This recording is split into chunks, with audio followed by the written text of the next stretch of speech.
Баршаңызға қайырлы күн. Бүгін сіздермен құрамына сүт қосылмайтын құймақтың рецептісімен бөлісетін боламын. Менімен бірге болыңыздар. Бізге керекті заттардың барлығын описание бөліміне жазып қалдырамын.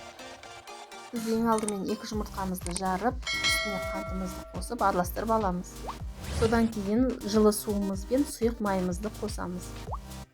Келесі кезекте қайнап тұрған суымызға 1 ас қасық содамызды саламыз. Сол кезде ас содасының дәмі шықпайтын болады.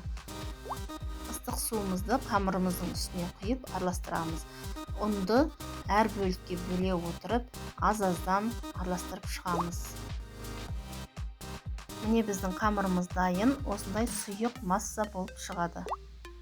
Енді құймақ пісіретін табамызды газға қатты қыздырып аламыз. Табамызды майлаймыз, қамырымызды араластыра отырып құятын боламыз.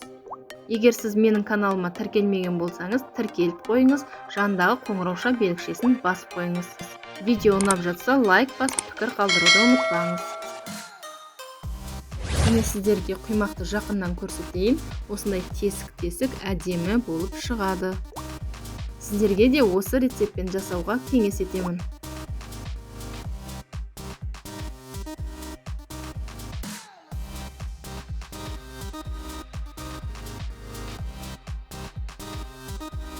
Менімен бірге болғандарыңызға рахмет. Сіздермен болған Тағамдар каналы.